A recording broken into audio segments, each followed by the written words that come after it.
All right, you guys there? Yep. Yep. All right, does it say that it's live in the top right corner for you guys? Yep. All right, perfect. So again, and so Justin, we have a sound editor. So if you make a mistake or anything, you can just, just try and repeat, start over. Not a big deal. And yeah, I mean, nothing we have to do. We'll just get started. Ryan, can you kind of lead point here since I'm running a little blind? Yeah, absolutely. Just know that you're coming in a little bit fuzzier than usual. So, I don't know. I don't know how to counter that exactly, but just try to make sure you're close to the mic or something. Okay. Yeah, I can definitely do that. All right. And yeah, why don't we just go ahead and get started? All right. Is there like a thing you have to kick off, or do we just start and then we cut from there? Yeah, I guess since we're doing it all in separate things, we can just talk. We can just kind of like dive right into it, and we can record an intro later.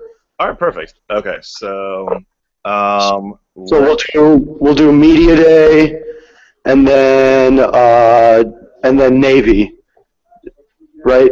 Sure, yeah, and then we can do the intro and the outro. You cut that stuff there. Yeah, so that'll be perfect. All right, cool. And we'll just kind of pretend it's like a natural, organic start to our conversation. So, AAC Media Day happened last week. We had Bob Diaco drop a few interesting lines.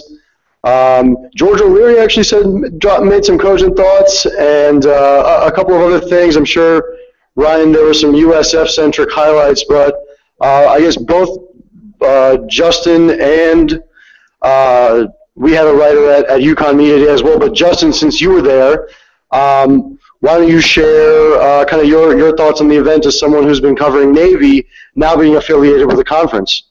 Yeah, sure. I'd be happy to. So this was my first time going to Media Day of any kind, not just because Navy's first Media Day in a conference, but I'm pretty new to covering Navy as well, although pretty familiar because I went there. But yeah, I mean, so at first I was more in fan mode, I felt like, and to see all these coaches, Tommy Tuberville, George O'Leary, like you guys mentioned, it was a good time.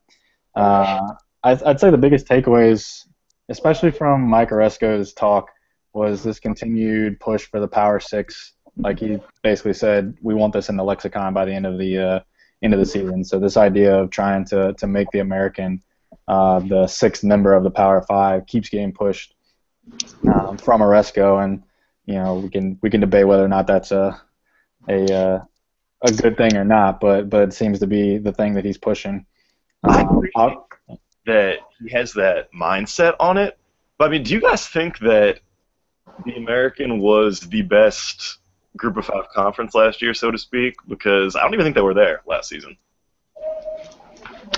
I don't think so, personally. I mean, the Mountain West makes a pretty strong case. So no, I would say no. But to that point, I would say that UCF winning the Fiesta Bowl 2 years ago was obviously very huge for the conference. You have a basketball national champion in UConn, a multiple-time basketball national champion, in UConn, and then I think in terms of the money, they're doing better than every other conference. And then I also think that trend will continue in the sense that when that next TV deal comes out, I think it's going to be a pretty good leap.